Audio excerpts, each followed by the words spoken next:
Good afternoon, everyone. We will get started momentarily.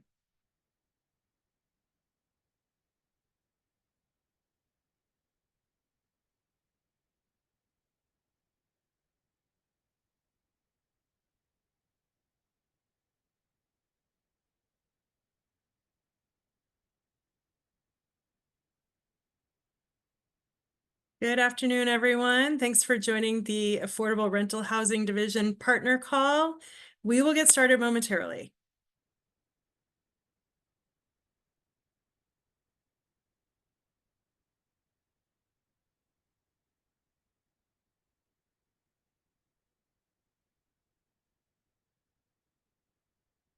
Thanks for joining all. I'm still admitting to the room, so hold tight. We'll get started in just a moment.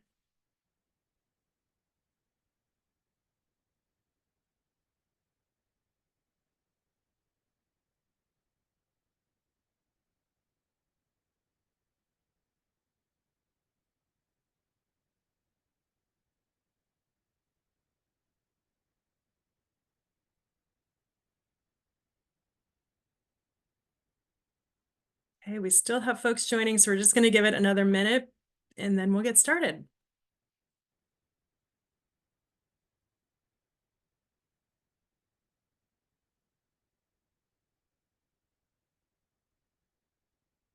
Okay, great. I think we have critical mass, so we'll go ahead and get started, and I'll turn it over to Roberto Franco. Well, thank you, Kim. Good afternoon, everyone. Welcome to our monthly partners call of September.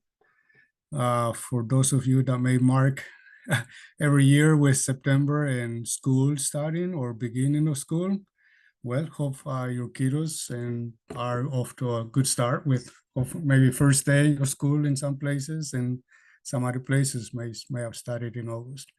And for others that may mark it by the season, days seem to start getting cooler now, more and more. The days are getting shorter, but let's still enjoy the sunshine that is still out there. For those of you that I haven't had a chance to meet in person or via this medium, I'm Roberto Franco. I'm the Deputy Director of Development, and that's the whole teams of resources, transactions, the applications team, and the technical advisory groups as well. Today, I thought that we could share with you a few updates. And as we normally do, we share with you the projects that were taken for recommendation to Housing Stability Council, which is taking place this Friday. We have a 4% and PAB deal that we're making recommendation. And we have 4 ORCA-related recommendations to make to the council this Friday. As you can see, slowly but steadily, we are seeing the number of projects that we can take and recommend to council, and so it's a good start.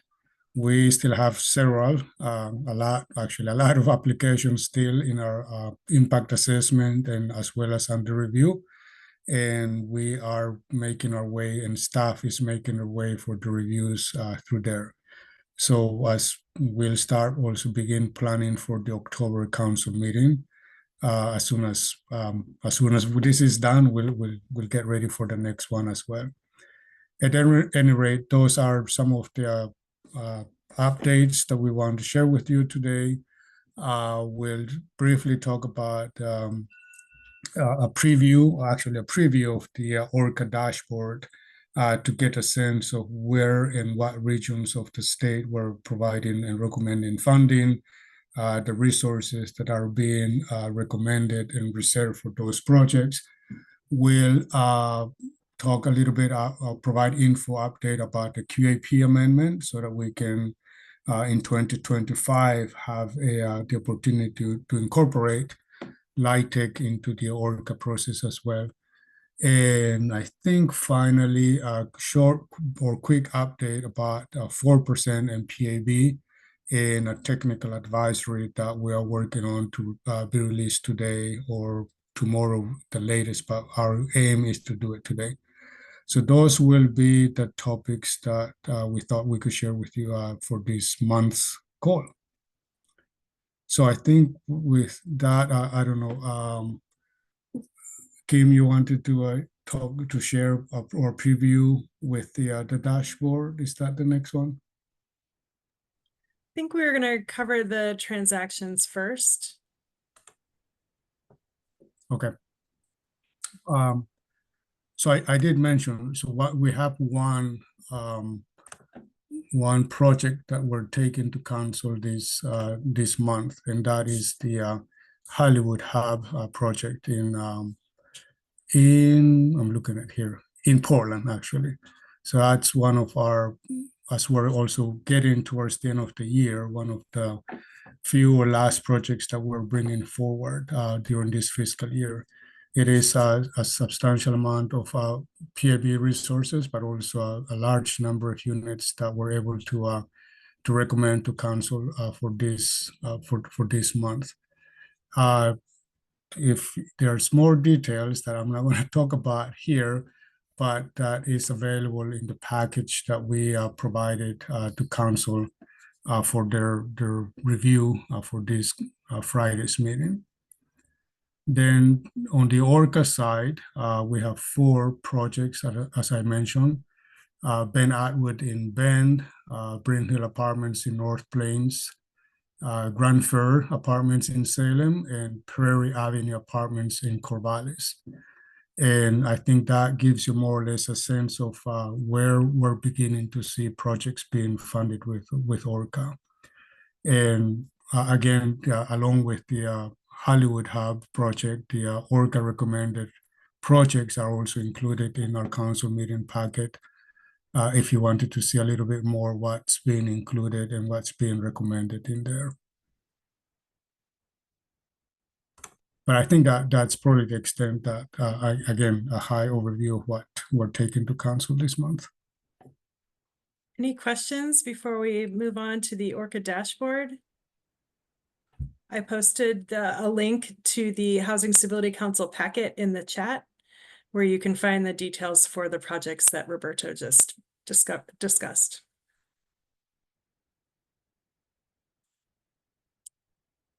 Okay, no questions about those transactions, so we will move on, and I'll see if Amy Cole is ready to do a quick preview, overview of the Orca dashboard. Amy, I enabled screen sharing, but I'm also happy to share my screen, whatever works for you. I would love it if you would share your screen. Okay. That'd be great. I'm Amy Cole, and I am the Assistant Director of Development Resources in ARH, and I use she, her pronouns. And we're really excited to show you this dashboard, which is on our webpage, on our website. It has its own webpage. And this dashboard shows the resources that are available through the Orca. It shows what resources have been reserved and what's remaining. So yeah, our amazing research team has put this together for us. So you can see right now on this dashboard, we only have the projects that were approved in September. Once there are projects approved at the October Housing Stability Council, we will add it to this. And they will be added to this dashboard, and the reserved amounts will change. So it breaks it down by funding by resource, and then we have geographic set-asides. And so here are the geographic set-asides that those last 2 projects that were approved, the geographic regions that they fit into. You might be saying, where's the Eastern region? Well, we don't have any, in September, we didn't have any projects approved in the Eastern geographic set aside, and so it's not on here yet. As we move forward and have projects that are in all 3 geographic set-asides, you'll see those populated here. But for right now, since last month was the first time we approved ORCA projects, they're not, you know, we only have one in the western part and one in the metro area, so that's what's showing up here. And yeah, I think that's what I have to say about this. I think it's going to be really helpful for you all and for us to transparently see what's available and, you know, what has been reserved. So we all have the same information that we're working from. Thanks, Amy. And thank you, Ed, for putting the links in the chat. So feel free to put some questions in the chat or just ask live questions here. But Shauna asked, how will rural and urban show up?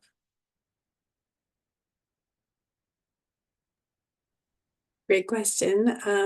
Right now we're looking at the geography by region, and that's what our set-asides are for our funding, like geographic set-asides. I don't know that that will show up on here because we are really focusing on what's available and by geography.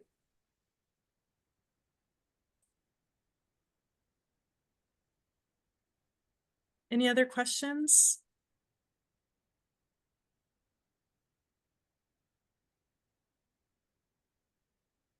Shelley, I couldn't type fast enough. Is there a link? Did you put a link on the chat where we can get this, please? Yep, I think Ed threw that sorry. in the chat. You did it already? If you scroll up a little bit. Okay, thanks. Yep. Thank you. Someone asked about how will projects by nonprofit versus for-profit developers show? I don't think that we have included that breakdown in these resources.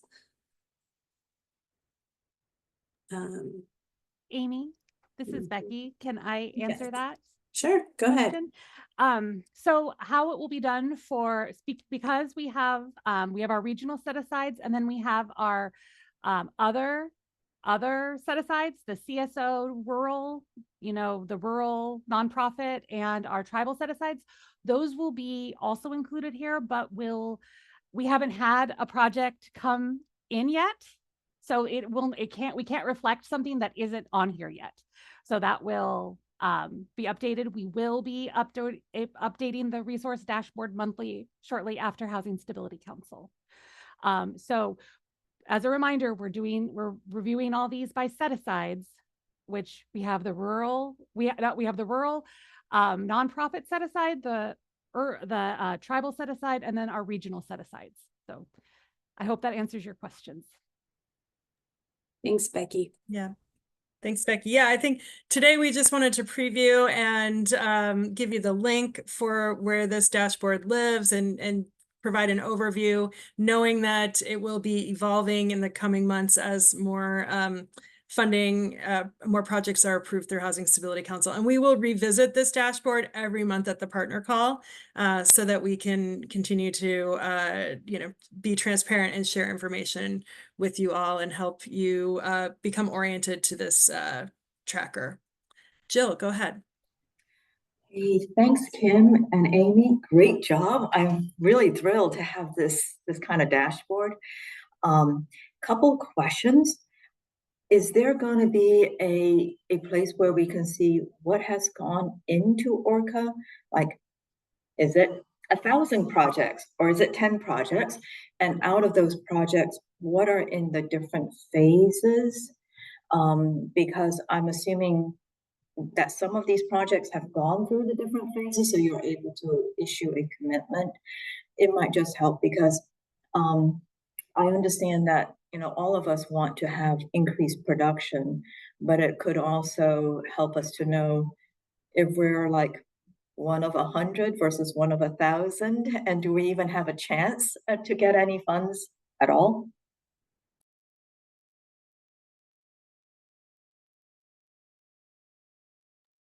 So you're asking if there's going to be a dashboard that shows in what step of the of the Orca each project is in? Not each project, just the totality of what has come in to OHCS. Yeah. Well, this dashboard is specifically about resources and reservations, so I think that would be a separate, yeah, that would be a separate dashboard that we're not presenting today if we had it. And Ed, is there somewhere that people can look that up or see it separately? Like, is there an applicant list or something like that? Not presently, no. So at this point, yeah, we're sharing. There is a list for developers who are pre-qualified, but as far as the list of projects, I think that's something that we're still reviewing as far as exactly. I know in the past we've made available different applicant lists from NOFA. I do think that that's potentially something that we need to, yeah, take a look at. What does that look like with the Orca now? But not presently, no. Yeah, so it sounds like, I mean, probably Jill is not the only one that would like to see some information like that. So we will take that under, I mean, a great suggestion, so we can take a look how best we can do it. Probably not a dashboard like this one, but certainly a way for partners to see where, yeah, how many are at intake, probably still at intake, or applications that might be making their way into impact assessment. So let us I guess brainstorm about how best to provide that, because we also want to make sure that it's as accurate as possible, and the timing that when a project comes in and when it goes through, it could change because it's meaning the process has been different, and so there's fluctuations in there. So I just want to make sure that when we share something, it's as accurate as possible so that you get the right information. But let us take that as like I said, a good suggestion, and we'll work on something that we might be able to share with all of you. Thank you so much, Roberto, because I think it might be, I understand that with the process, applications may come in that may be fully baked, and some may be half baked, and some may not be baked at all. Right. So I understand the difficulty, but it just seems like it might help us as both local jurisdictions and or you can call it owner developers to have a better feel as to what is coming into OHCS and maybe even where are the projects, right? Yeah. Yeah. All right, So thank whatever you. data you can help. Yeah. Thank you. All right, thank you all. Great questions about the dashboard. And again, we'll be revisiting this each month at the partner call going forward. Looks like we've had some chats that are being taken care of. Question about preservation. Thank you, Kyle, for putting your email address in the chat about that. And then we've got a comment about the pre-dev application. And I'm not exactly sure on it. There's a need for providing documents that we need for the funding, a cart before the horse thing. So I'm not sure if you want to elaborate on your specific question, Robin. Sure. My internet has been really wonky, so hopefully you can hear me. So the pre-development application, we had to do 4 forms to get into the first phase, right? So we did that.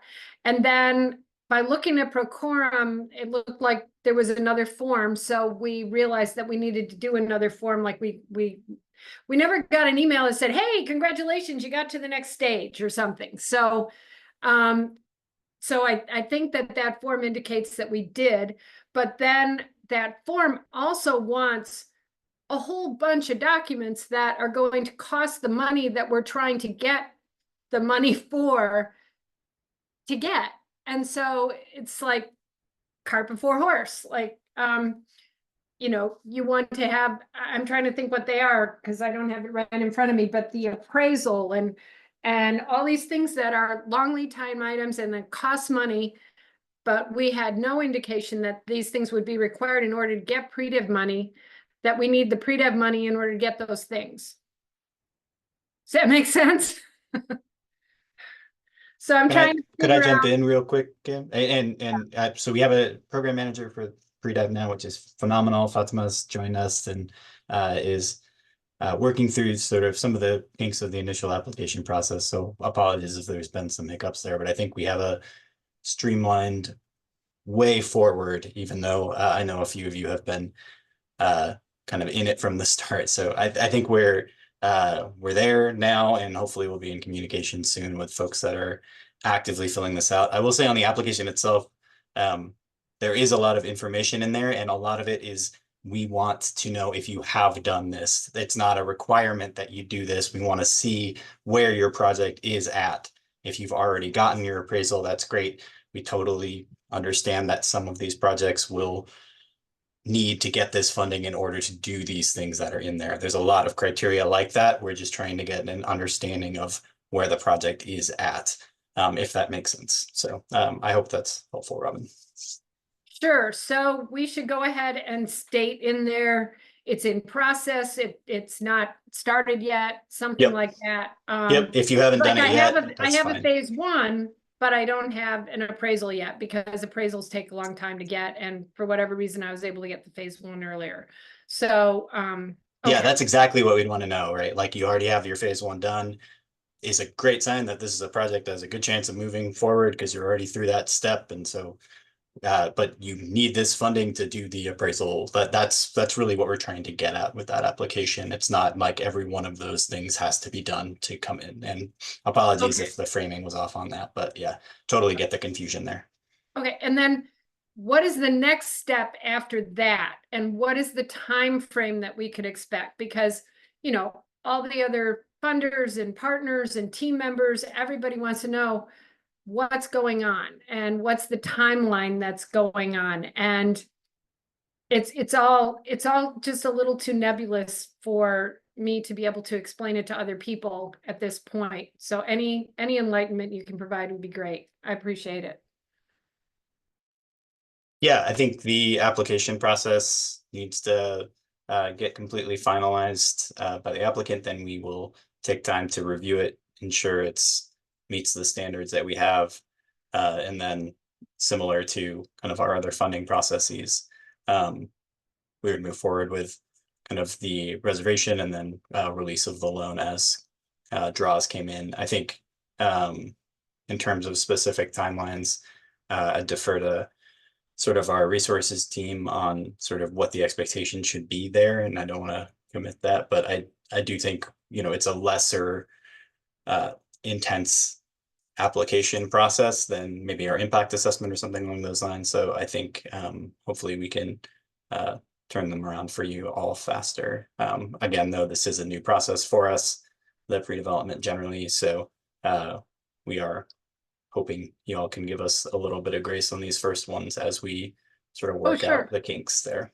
So one more question. So is this the last form that we will see that we need to complete before you make a decision as to whether or not we get funded, or will there be additional forms coming so we can just be prepared for what we need to be doing? Yeah, I'm not super sure what the form that you're mentioning is, but I know, you know, we it's 12 pages long. Okay, I think we had some application materials that needed to get into the work center that were not there initially, and I think wanted some narratives about sort of where you are at in specific phases of the process and for kind of key project things like the environmental reviews and things like that. So again, a lot of those you can probably skip or say, we haven't done this yet if you haven't done it yet. So I hope it's a little easier to fill out than it may seem up front, but it is all critical information for us to be able to review to understand project's viability and things like that. I do think that is, to my knowledge, and you know, as yeah, I think that's going to give us all the information we need to be able to review projects. That was a missing piece that was identified that just sort of fell through the cracks. So hopefully we should be able to review your projects after submission of that form.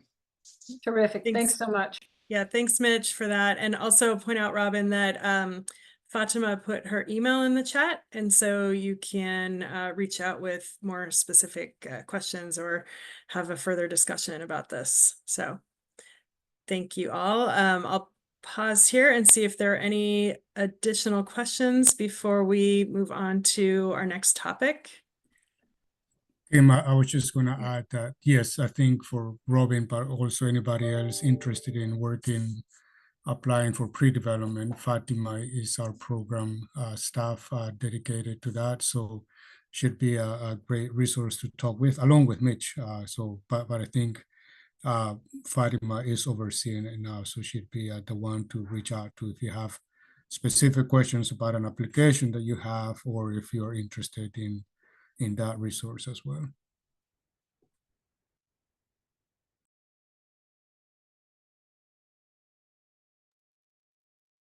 Okay, I think the last thing on our agenda today is to highlight the engagement for the qualified allocation plan.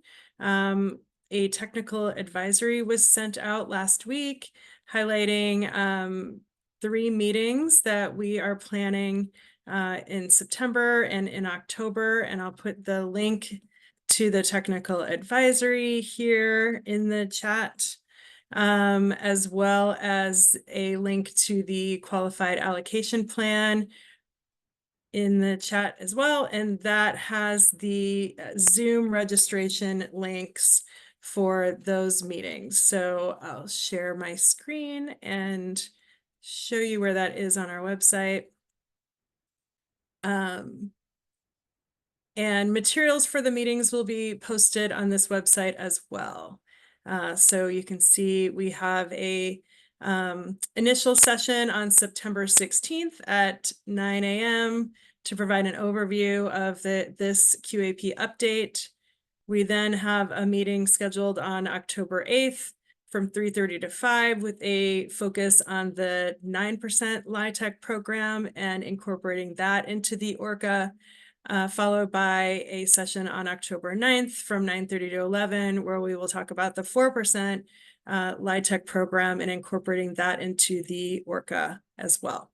So that's the set of meetings. We'll also be at the Housing Oregon Industry Conference with a QAP session scheduled there. For those who will be able to join us there. Also, my understanding is that those will be recorded, those sessions at the industry conference. So we will post the recording of that session if it's available on this webpage as well. Any questions?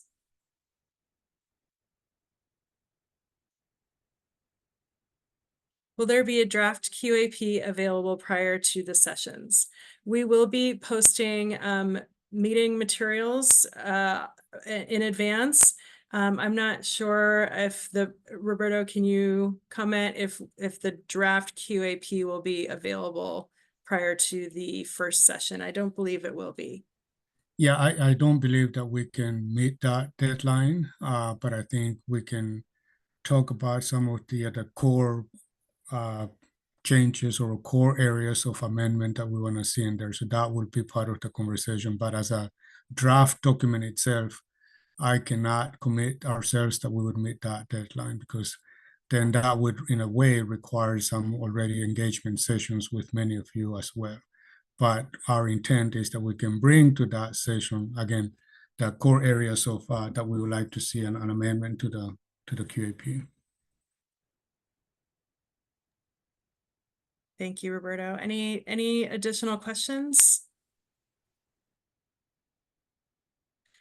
Does OHCS have guidelines for future LIFT and other non-LIHTC resources, subsidy limits? Oh, guidelines for LIFT subsidy limits, or is it anticipated that the limits published for this year will be similar going forward?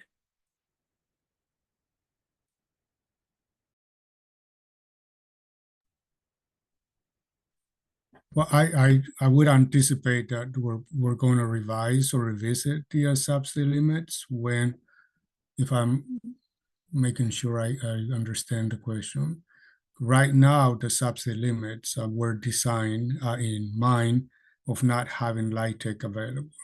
But when we are able to combine or incorporate LIHTC, that gap financing would certainly probably change somehow. But right now we haven't had the time to look at what that would look like, Travis. But that I think there would be some changes to the existing subsidy limits when paired with LIHTC deals, for example. I hope that makes sense.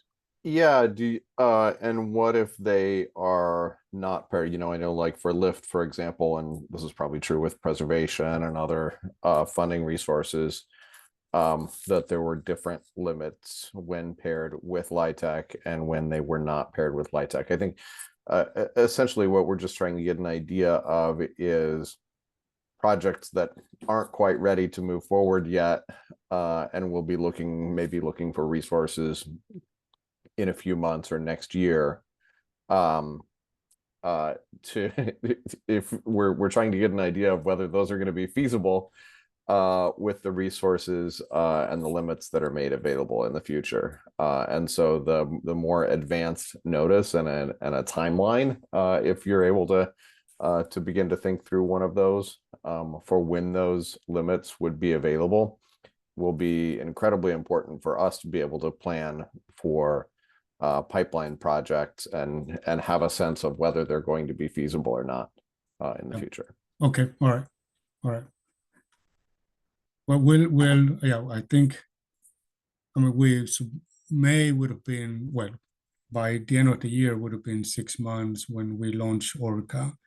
In our thinking that at some point before that we would revisit to see where we are, and so make adjustments as we think would be helpful to do. So I'm making a note that that's another item that we'll need to have a conversation about, how in light of the projects that are in the pipeline or being recommended, compare that with the available resources to see if we need to make adjustments. But right now, I would not want to give a definite timeline, but we'll start working on that, hearing what you would like to see have available.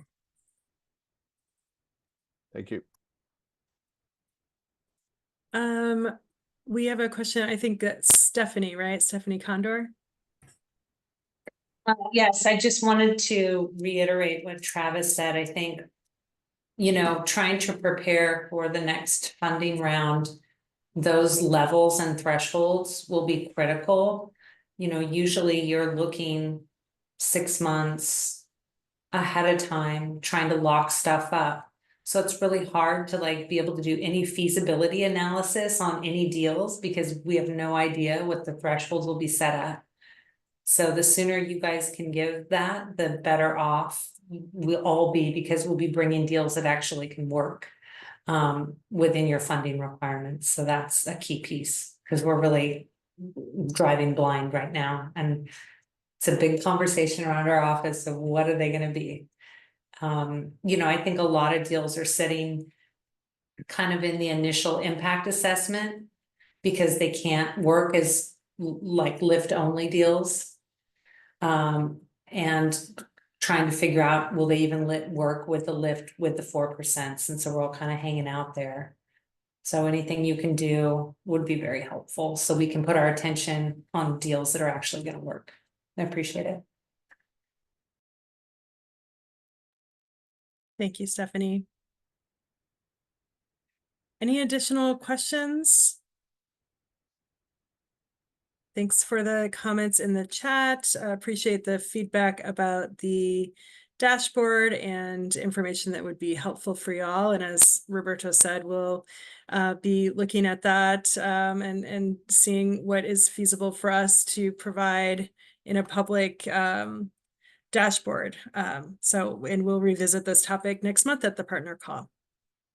Any additional questions or comments?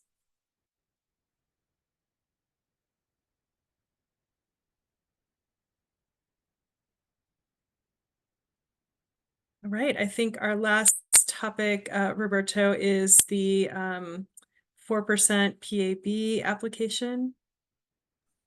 Yeah, thank you. I said earlier that we are preparing a technical advisory for a 4% PAB offering or a call for applications that we need to start gathering now. And I were not able to share it right at this minute on the call, but be on the lookout for that technical advisory. It is just 4% in PAB with some limited amount of OHTC available in that offering. It is only for projects that can work with 4% in PAB. The eligible projects need to have secure any gap financing that they may have had, or that they do not need any gap financing to do this. We are not able, as we've talked about, to offer OHCS resources in this particular offering. And we are opening this window for 30 days where we want to get the applications. And we want to make, again, I want to make it clear that these are only for projects that do not need gap financing and do not need OHCS resources. We are following, as we're still working under the existing QAP, the 4% and the PAB have award priorities. The housing authorities, projects that have substantial amount of local funding, maybe if there are still projects there that have OHCS financing as well, and then as the last priority, our 4% only deals. And we will, in the TA, you will see, you can access the actual application, contact information, or an email address if you have questions about the offering. We're not able to mention or to talk about the specific amount of PAB because there's still conversations, and also working with the private activity committee to see if there are any opportunities in the future or in the near future for carry forward resources that we can utilize. But we need to start gathering those applications so that we can see what we can fund in 2025, 24 and 25 as well. There is still an expectation for readiness to close these projects, but there is that window of up to until September 2025 for any of the projects that may get a reservation of resources that we're announcing now. For 4% deals only, and where we don't have other OHCS resources, there are policy and agency expectations that we want to see included, such as MWSB participation, for example, or the inclusion of resident services or partnerships where it's required or appropriate for the project. So I'm putting the word out early that even just 4% deals only, we would still be expected by the Housing Stability Council that a project meets some of those priorities and policies that we have in place. So anyway, like I said, we'll send out by the end of the day that technical advisory for any projects that could use only 4% and PAB. And we're making it clear in there in our information that if a project gets a reservation of 4% and PAB and commits to make it work, we want to make sure it works. We're not going to provide gap financing for it. And so we are sending that word early because we don't have gap financing to come in and rescue projects that said could make it work with 4% and PABs only. So with that, again, there's information on the TA about where you could send questions about the offering. Thank you, Roberto. There's a question in the chat about preservation dollars for bond and 4% applications. We are not offering preservation dollars with the 4% applications. Any other questions?